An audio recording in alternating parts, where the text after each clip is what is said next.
আসসালামু আলাইকুম। অবিরাম বাংলার সংবাদে সবাইকে স্বাগত জানাচ্ছি। আমি নাইম ফাথুম মুবিন। শুরুতে বিআরবি কেবলস সংবাদ শিরোনাম জানিয়ে দেব এই মুহূর্তে হাতে পাওয়া সর্বশেষ গুরুত্বপূর্ণ আপডেট বাংলা সংবাদ। শুরুতেই থাকছে মানবাধিকার লঙ্ঘন তদন্তে জাতিসংঘকে প্রধান উপদেষ্টার আনুষ্ঠানিক আমন্ত্রণ।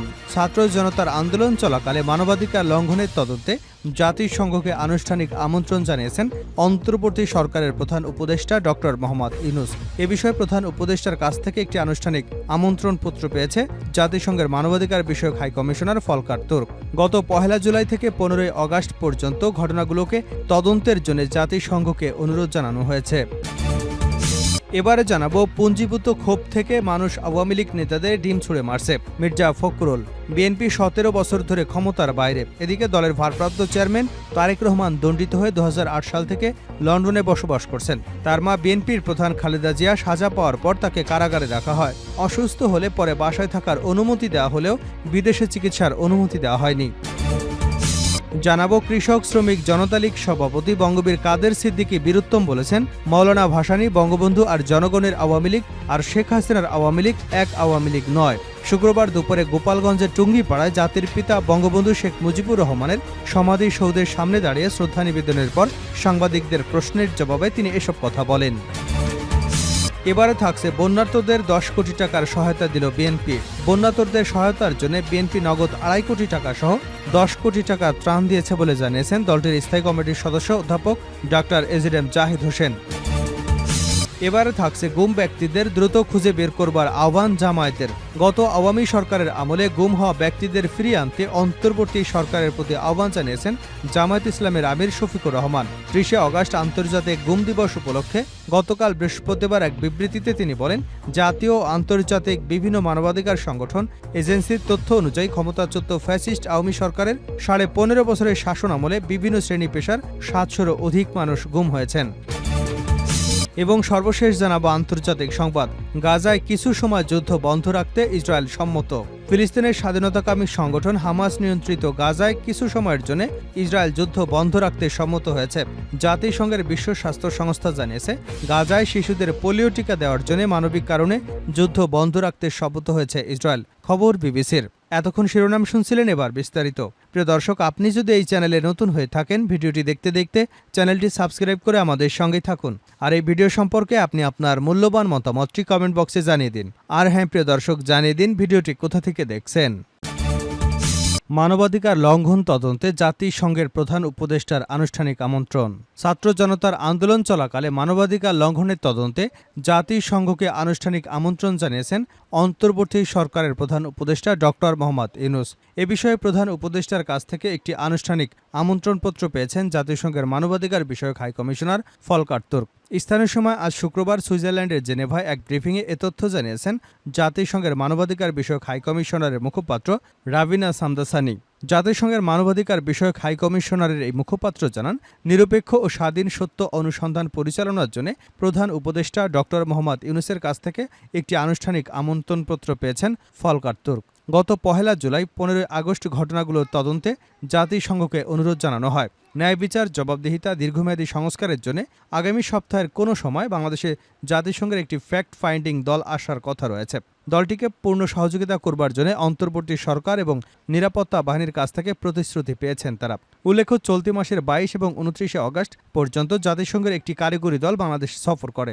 অন্তর্বর্তী সরকার প্রধান বিচারপতি, পুলিশ এবং সশস্ত্র বাহিনীর ঊর্ধ্বতন কর্মকর্তা ছাড়াও আইনজীবী, সাংবাদিক, মানবাধিকার রক্ষায় নিয়োজিত ব্যক্তিবর্গ সহ রাজনৈতিক দলের প্রতিনিধি ও সংখ্যালঘু আদিবাসী সম্প্রদায়ের নেতৃবৃন্দের সঙ্গে বৈঠকও করেন তারা। পুঞ্জীভূত ক্ষোভ থেকে আওয়ামী লীগ নেতাদের ডিম ছুঁড়ে মারছে মির্জা ফখরুল। বিএনপি ১৭ বছর ধরে ক্ষমতার বাইরে। এদিকে দলের ভারপ্রাপ্ত চেয়ারম্যান তারেক রহমান দণ্ডিত হয়ে ২০০৮ সাল থেকে লন্ডনে বসবাস করছেন। তার মা বিএনপির প্রধান খালেদা জিয়া সাজা পাওয়ায় তাকে কারাগারে রাখা হয়। অসুস্থ হলেও পরে বাসায় থাকার অনুমতি দেওয়া হলেও বিদেশে চিকিৎসা দেওয়ার ব্যবস্থা করা হয়নি। গত ৫ আগস্ট শেখ হাসিনা সরকারের পতনের পর দেশের রাজনীতিতে আমূল পরিবর্তন আসে। ছাত্র জনতার অভ্যুত্থানে শেখ হাসিনা পালাতে বাধ্য হন। ৮ আগস্ট মোহাম্মদ ইউনূসের নেতৃত্বে অন্তর্বর্তী সরকার গঠিত হয়। দেশের এই পরিবর্তনের মধ্যে বিএনপির মহাসচিব মির্জা ফখরুল ইসলাম আলমগীর গণমাধ্যমের সঙ্গে কথা বলেন।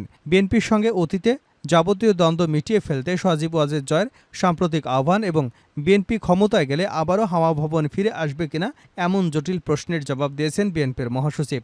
জয়ের আহ্বানের বিষয়ে মির্জা ফখরুল ইসলাম আলমগীর বলেন, বাংলাদেশ জাতীয়তাবাদী দল সবসময় গণতন্ত্রে বিশ্বাস করে। সরকার পতনের পর চেয়ারপারসনও বলেছেন, আমরা প্রতিশোধ প্রতিহিংসা রাজনীতি করতে চাই না। আমরা সৌহার্দ্য, ভালোবাসা এবং সুসম্পর্কে রাজনীতি করতে চাই। কিন্তু একই সময় জনগণের কাছে জবাবদিহি একটা বড় বিষয়। আমরা যে বিষয়গুলো করেছি, আমরা যে কাজগুলো করেছি, জনগণ তো তার জন্য আমাদের বিচার করবে। আজকে আওয়ামী লীগকে তার গত 15 বছরের কর্মকাণ্ডের জন্য জবাবদিহি করতে হবে। দেশের রাজনীতি, অর্থনীতিকে কিভাবে তারা ধ্বংস করেছে, তার জন্য তাদের তো জবাবদিহি করতে হবে। তারা জবাবদিহি করে গণতান্ত্রিকভাবে রাজনীতি করলে আমাদের কোনো আপত্তি নেই। আমরা বিশ্বাস করি যে কোনো দলের যে কোনো ব্যক্তি রাজনীতি করবার অধিকার রয়েছে এবং সেভাবেই করবে। আপনারা ক্ষমতায় গেলে হাওয়া ভবন ফিরে আসবে না, এ নিশ্চয়তা কোথায়? এমন প্রশ্নের জবাবে তিনি বলেন, এই ন্যারেশনটা কতগুলো মিডিয়া এবং ব্যক্তি প্রচার করেন। এটার একমাত্র লক্ষ্য দেশের বৃহত্তম রাজনৈতিক দল বিএনপিকে হেয় এবং নেতৃত্বকে হেয় করা, নেতৃত্বকে দুর্বল করার জন্য। বিএনপি কখনো মানুষের বিপক্ষে কিছু করেনি। দেশ চালাতে গেলে কিছু ভুল হয়, কিন্তু সেই ভুল দেশ এবং মানুষের ক্ষতি করেনি। মিডিয়ার যে স্বাধীনতা সেটা বিএনপি দিয়েছে। সংসদীয় গণতন্ত্র, মুক্তবাজার অর্থনীতি সেটি বিএনপি দিয়েছে। গত 15 বছরে আওয়ামী লীগ দেশকে ফোকলা করে দিয়েছে। সেই বিষয়কে গুরুত্ব না দিয়ে তখনকার হাওয়া ভবনের কথা বলেন। আয়নাঘরের সঙ্গে তাকে তুলনা করা হয়। হাওয়া ভবন একটা ব্যক্তিগত অফিস ছিল যা দেশের অর্থনীতি, রাজনীতির কোনো ক্ষতি করেনি। এ নিয়ে একটা প্রজেকশন করার চেষ্টা করা হয়। এটা একটা ষড়যন্ত্র, একটা দলকে হেয় করার জন্য, তার অর্জনকে খাটো করার জন্য। নির্বাচন হোক, তাহলেই জনগণ বেছে নেবে কোন দল ভালো, কোন দলটা ভালো না, কোন নেতা খারাপ, নির্বাচনই প্রমাণ করবে। কিন্তু চাপিয়ে দেওয়া, এটা করলে ভালো হবে, ওটা করলে ভালো হবে, সেটা নির্বাচনের মাধ্যমেই ঠিক হোক। ভাসানী, বঙ্গবন্ধুর আওয়ামী লীগ আর শেখ হাসিনার আওয়ামী লীগ এক নয়, কাদের সিদ্দিকী। কৃষক শ্রমিক জনতা লীগের সভাপতি বঙ্গবীর কাদের সিদ্দিকী বীরুত্তম বলেছেন, বঙ্গবন্ধু ও জনগণের আওয়ামী লীগ আর শেখ হাসিনার আওয়ামী লীগ এক নয়। শুক্রবার দুপুরে গোপালগঞ্জের টুঙ্গিপাড়ায় জাতির পিতা বঙ্গবন্ধু শেখ মুজিবুর রহমানের সমাধিসৌধে সামনে দাঁড়িয়ে শ্রদ্ধা নিবেদনের পর সাংবাদিকদের প্রশ্নের জবাবে তিনি এসব কথা বলেন। বঙ্গবীর কাদের সিদ্দিকী বলেন, বঙ্গবন্ধু হত্যাকাণ্ডের পর আমি প্রতিবাদ করেছিলাম। অন্য সবাই তখন ইঁদুরের গর্তে ছিল, কিন্তু জনগণের কাছ থেকে সম্মান পেলেও যাদের কাছ থেকে সম্মান পাওয়ার কথা ছিল তাদের কাছ থেকে সম্মান পায়নি। তিনি আরও বলেন, আমি বঙ্গবন্ধুর আদর্শের সৈনিক, যতদিন বেঁচে থাকব ততদিন বঙ্গবন্ধুর আদর্শ নিয়েই বেঁচে থাকব। এর আগে বঙ্গবীর কাদের সিদ্দিকী বঙ্গবন্ধুর সমাধিস্থলে প্রবেশ করেন। পরে বঙ্গবন্ধুর কবরের পাশে দাঁড়িয়ে 75 এবং 15 আগস্টের শাহাদাত বরণকারী বঙ্গবন্ধু শেখ মুজিবুর রহমান ও তার পরিবারের শহীদ সদস্যদের রুহের মাগফিরাত কামনা করে দোয়া ও মোনাজাতে অংশ নেন। এ সময় আব্দুল লতিফ সিদ্দিকী, কৃষক শ্রমিক জনতা লীগের ভারপ্রাপ্ত সাধারণ সম্পাদক, দলের কার্যনির্বাহী কমিটির সদস্য ছাড়াও আরও বেশ কয়েকজন উপস্থিত ছিলেন। বন্যার্তদের 10 কোটি টাকার সহায়তা দিল বিএনপি। বন্যার্তদের সহায়তার জন্য বিএনপি নগদ 2.5 কোটি টাকা সহ 10 কোটি টাকার ত্রাণ দিয়েছে বলে জানিয়েছেন দলটির স্থায়ী কমিটির সদস্য অধ্যাপক ডাক্তার এজেডএম জাহিদ হোসেন। শুক্রবার সকালে রাজধানীর নয়াপল্টনে বিএনপির কেন্দ্রীয় কার্যালয়ের নিচে এক সংবাদ সম্মেলনে একথা জানান তিনি। এজেডএম জাহিদ হোসেন বলেন, বিএনপি ত্রাণ তহবিলে দলের নেতাকর্মী সহ সর্বস্তরের মানুষ ব্যাপক সাড়া দিয়েছে। গত 5 দিনে নগদ 2.5 কোটি টাকা সহ প্রায় 10 কোটি টাকার ত্রাণ সংগ্রহ করে সরবরাহ করা হয়েছে বন্যা কবলিত এলাকায়। তিনি আরও বলেন, বন্যার পানি ইতিমধ্যেই কমতে শুরু করেছে, ফলে এসব এলাকায় রোগবালাই বেড়ে যাবে। সেজন্য আমাদের চিকিৎসকগণ এবং বিভিন্ন ওষুধ কোম্পানিগুলো ওইসব এলাকায় ঔষধ বিতরণের কার্যক্রম শুরু করেছেন। বিএনপির স্থায়ী কমিটির সদস্য বলেন, দক্ষিণ পূর্বাঞ্চলে বন্যায় উপদ্রব, মানুষের সাহায্যার্থে শুকনো খাবার, শিশুদের কাপড়, মানুষের ব্যবহৃত কাপড়, মোমবাতি, দিয়াশলাই, বিশুদ্ধ পানি দেশের সর্বস্তরের জনগণ সরবরাহ অব্যাহত রেখেছে। রিকশা চালক, স্কুল কলেজের শিক্ষার্থী, মাদ্রাসার শিক্ষার্থী সহ সর্বস্তরের মানুষ বিএনপি ত্রাণ তহবিলে সহায়তা দিচ্ছে। শেষ করছি আন্তর্জাতিক সংবাদ দিয়ে। গাজায় কিছু সময় যুদ্ধ বন্ধ রাখতে সম্মত ইসরায়েল। ফিলিস্তিনি স্বাধীনতাকামী সংগঠন হামাস নিয়ন্ত্রিত গাজার কিছু সময়ের জন্য ফিলিস্তিনের স্বাধীনতাকামী সংগঠন হামাস নিয়ন্ত্রিত গাজায় কিছু সময়ের জন্য ইসরায়েল যুদ্ধ বন্ধ করতে সম্মত হয়েছে। জাতিসংঘের বিশ্ব স্বাস্থ্য সংস্থা জানিয়েছে, গাজায় শিশুদের পোলিও টিকা দেওয়ার জন্য মানবিক কারণে যুদ্ধ বন্ধ রাখতে সম্মত হয়েছে ইসরায়েল। খবর বিবিসির। ফিলিস্তিনের WHOর প্রতিনিধি রিক পিপারকন বলেছেন, 1 সেপ্টেম্বর থেকে গাজায় এই পোলিও টিকাদান কর্মসূচি শুরু হবে। এর মূল লক্ষ্য গাজার প্রায় 6,40,000 শিশুকে টিকাদান করা। উপত্যকার কেন্দ্র, দক্ষিণ এবং উত্তর অংশে ভিন্ন ভিন্ন ধাপে এ কর্মসূচি পালিত হবে। প্রতিটি ধাপে টানা 3 দিন সকাল 6টা থেকে বিকাল 3টা পর্যন্ত যুদ্ধ বন্ধ থাকবে।